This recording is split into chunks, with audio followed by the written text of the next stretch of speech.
Let's start with Disney. There's a huge civil war raging with Disney. We're trying to work out what is going wrong. Disney are the DEI department. People want to go see diverse films, but No, they also they want don't. to see things. We used to joke about they're just checking boxes when they're literally checking boxes. And they've stopped thinking about storytelling because they actually look down on the audience. The woke brigade that's within their building. They've got nowhere to go at this point. They're just there for identity politics. The House of Mouse is falling down. Disney's last 4 big releases have bombed at the box office. The company is currently no longer Hollywood's #1 film studio. Recent box office takings show even Marvel has lost its, Marvel. And critics say the reason is simple. Disney's prioritised identity politics over entertainment, pushing messages audiences don't want or need to hear.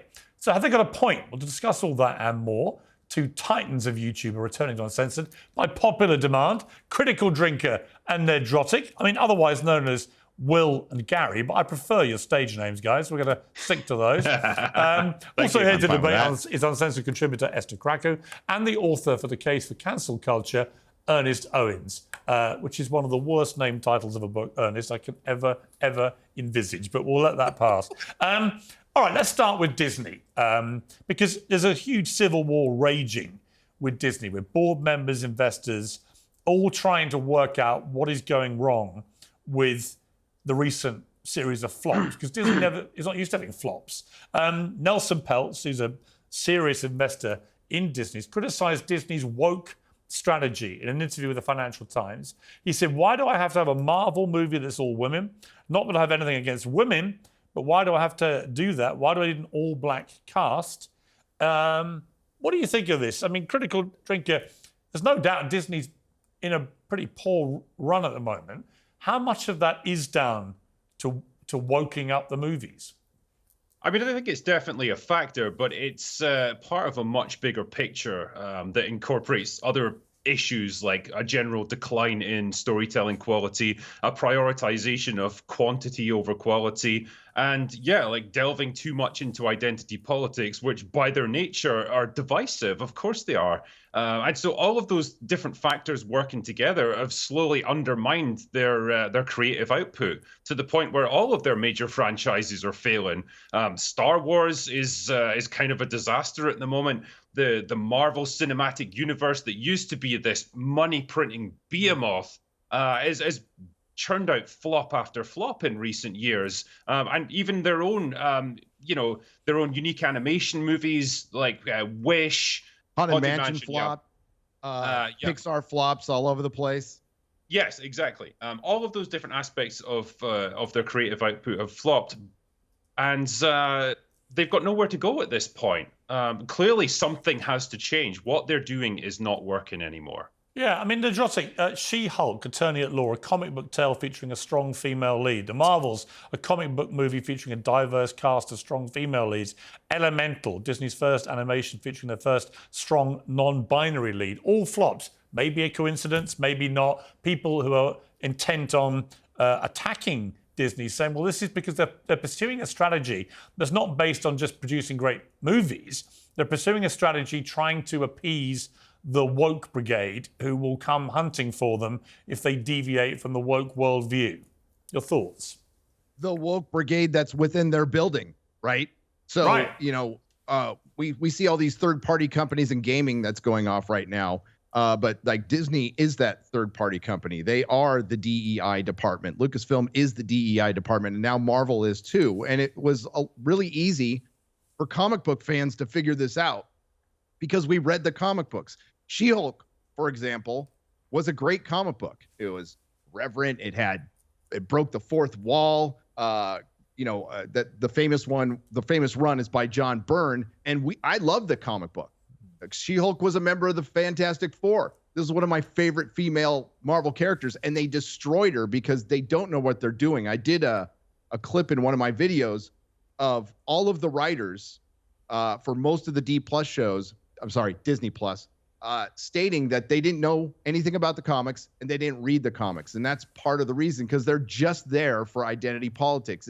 We used to joke about they're just checking boxes when they're literally checking boxes now. Right. Which kills creativity. Ernest, you'd be sitting there grimacing. I mean, it's clearly demonstrably not working this strategy. And I've just looking from the outside, look at it and think, yeah, they have been too concerned about identity politics, too concerned about appeasing their very woke workforce. And they should have just stuck to doing what Disney does best, make great family films and make a ton of cash. So there's a lot of misinformation. And I think the issue is that no one here is actually really reading the real strategy. The problem is several things. There's a missing implication. There has been arguably films that were super successful. Black Panther had a predominantly Black cast, not all Black cast, and made $1.3 billion at the box office and had a really successful sequel. The reality is that when you start saying woke or DEI, there's another implication there where you're implying in many ways that what is the opposite of lack of diversity in those films?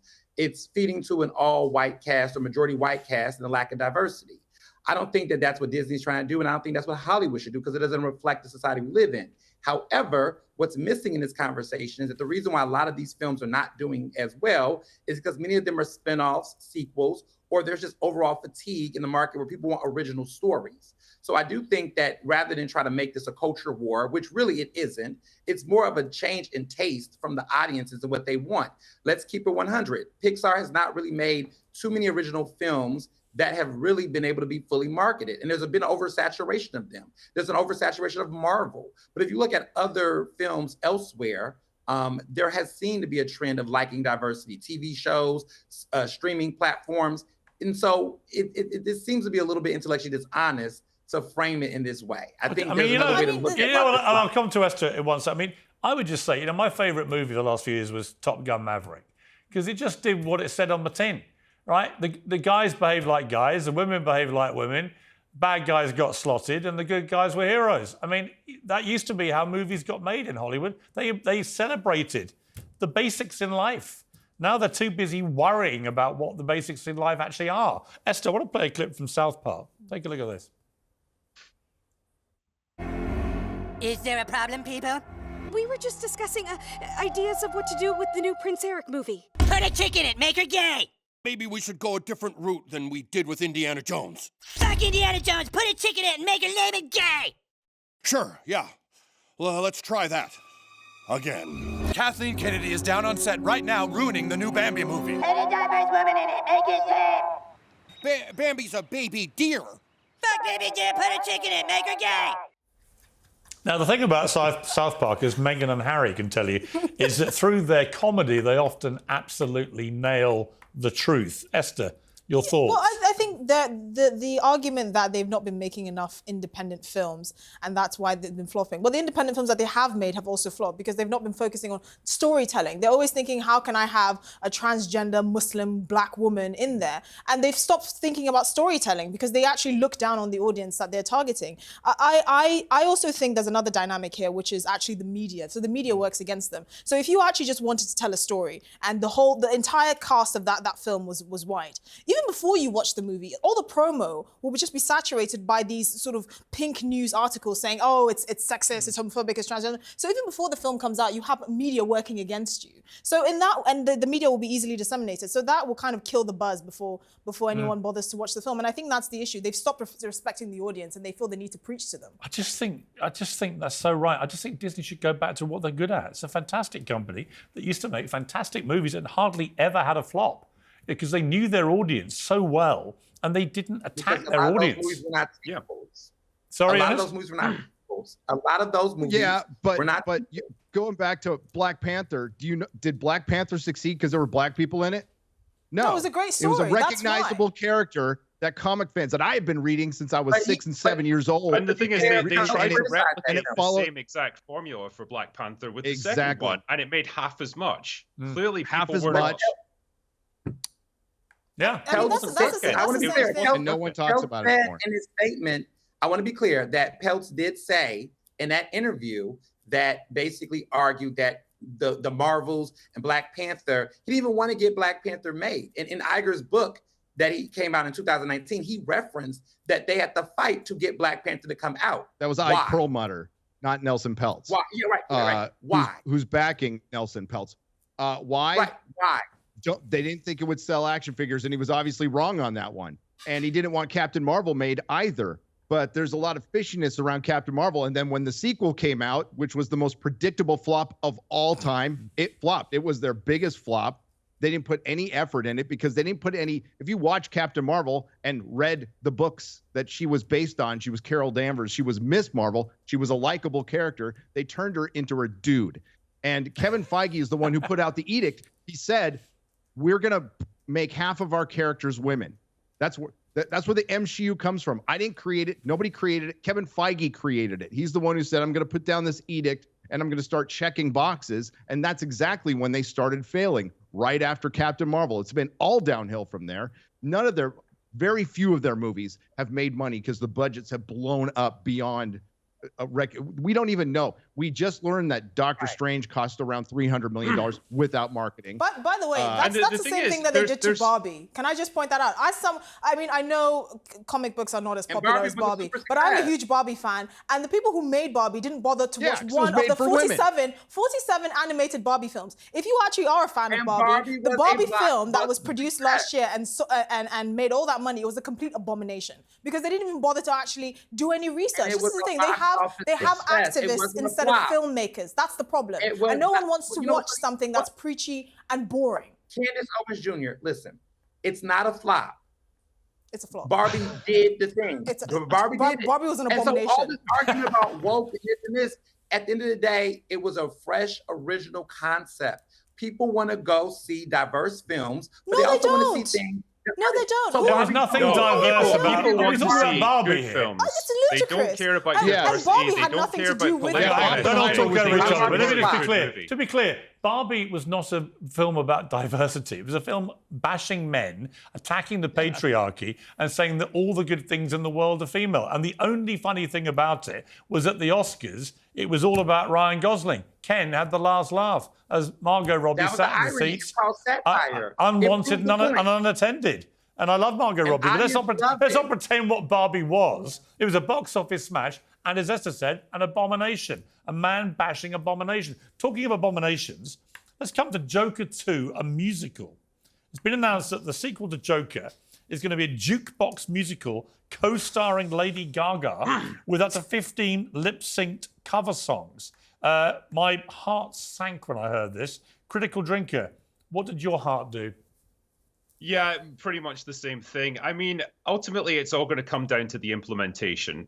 Potentially, there's a way you could make this work. When I first heard that this is the route they were going to turn it into a musical, wasn't a fan. But I loved the first Joker movie. Told a great story. It wasn't mired in the comic book superhero movie genre. It was a story about a man gradually losing his way in society and a world that just didn't care about him. Fine, that sort of thing works perfectly. And it was great. Not sure I love this idea of turning it into a musical. I got a little bit of confidence in Todd Phillips as a director. He clearly knows what he's doing with this, but whether or not they can make this work, it is debatable. I think Esther, we're going to have to wait and see. All musicals are diabolical? I despise musicals. I mean, to be fair, Baz Luhrmann has a hand in why I really hate musicals. But I also think I don't really like his cinematic style, and what he did with Moulin Rouge I can't stand it. And it's not a genre I can take seriously. I think it works in theater, but it's La La Land was great. I watched it with my daughter. La La Land was horrible. It was unacceptable. It was horrible. But I don't understand Singing in the Rain. I mean, the Joker character and a musical. All musicals are terrible. I think they're all Singing terrible. in the Rain. They're all awful. I can't stand them. Nerdrotic, come in here. I'll come to you, Ernest. Nerdrotic. All musicals are awful. Discuss. Most of them are. Yeah. There's a couple I like, but most of them are pretty horrible. Yeah. Just not my taste. But with Joker, I didn't think the first movie should exist, and then it became kind of a cultural event. I'm sure you remember the press around that. That was supposed to be some movie for incels, and I had to walk through a metal detector to go in New York to go watch the movie in America because of all the press that was around it, that was going to incite violence and all that crap. And the violence happened at Frozen 2 and not Joker. Thought the movie was great. I didn't think it needed to exist because ultimately the Joker doesn't need an origin. But I really don't think this sequel should exist. I love Todd Phillips as a filmmaker. Not a big fan of Lady Gaga. So, I'm skeptical on this. Okay, Ernest? musicals are touch and go, but I think people like something that is original and fresh, and we haven't seen it. But I wouldn't count Gaga out, and I wouldn't count Todd Phillips out. I think that the cast is going to really drive it. It already has a great interest in the public. I'm open, and and again, I'm not crazy about a lot of. My theory about musicals, Ernest, is that it's a bit like music. It's like an album, right? When you listen to an album for the first time, it's very rare that I listen to an album once and think, oh, that was fantastic. They grow on me, right? You listen to the same song a few times and suddenly you're into it. And I felt the same about La La Land. First time I watched it, I didn't like it. I didn't get it. Yeah. Second time I liked it a bit more. And the other night I watched it with my daughter, absolutely loved it because I knew all the songs.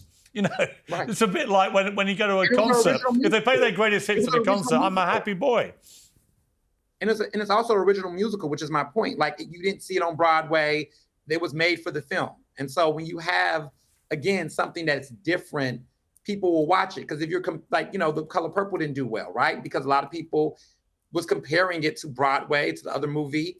And so you have something to compare it with. Not everything can be Chicago, which I think is one of the best adapted musical to films ever, in my opinion. Okay, let's turn to Sydney Sweeney, this cultural phenomenon, being called a double D antidote to woke. Canada's National Post posed the question, are Sydney Sweeney's breasts double D harbingers of the death of woke? And they summarise the argument by saying we've spent years being chastised for desiring or admiring beauty because beauty is rare and exclusionary, and to exclude is to hate. Also, we've been scolded to accept by today's diversity, equity and inclusion fanatics. We aren't supposed to admire Sweeney's beauty, but we've done it anyways. The times, they are a-changing. Critical drinker, are they changing? Has Sydney Sweeney's cleavage basically spelled the beginning of the end of woke? I just love the idea that Sydney Sweeney's breasts have somehow become a political movement. I mean, that's the one aspect of politics I can definitely get into. But no, I mean, from this point of view, I don't know. There's been so many attempts to redefine beauty standards and foist different ideas upon us. But ultimately, the heart wants what the heart wants, I suppose. And when you see a young, attractive woman who's well endowed, shall we say, guys are going to like it. We're relatively simple creatures, and we're not all that difficult to please. And people are appreciating it. Sydney Sweeney herself seems to be very much aware of the attention that she's getting because of this, and she's happy to play into it, and as she should. I don't think it's only. By the way, it's not only guys, is it, Esther? I mean, I'm a tittyologist. I love boobs. I love nice boobs. I'm a bit jealous though because I feel like Sydney Sweeney and I are boob twins. But she gets all the double D attention, but I don't. Maybe because I'm not dressing like I'm auditioning to be a witness. Anyway, but if you haven't seen Esther's pole dancing on her Instagram, by the way, you haven't lived. But I think she's unapologetic. She's a breakout pole dancing sensation waiting to happen. Well, I don't know, for my parents' sake. But look, I love that Sydney Sweeney's leaning into her femininity, her beauty, maybe a bit too much because I see a lot of boobs, but anyway. And men like boobs. It's not groundbreaking. All right, Nerdrotic, I mean, I always think that the movie game in particular should have a premium on beauty. I don't want to see too many ugly people on screen. Sorry. No, that's the problem we've been having is we have a lot of ugly people on screen. I don't want to identify. Current screen accepted, obviously. Current screen. We're not silver actors, screen. Okay. Yeah, I don't need to see myself reflected. I don't see some middle-aged, recovering alcoholic on the screen all the time.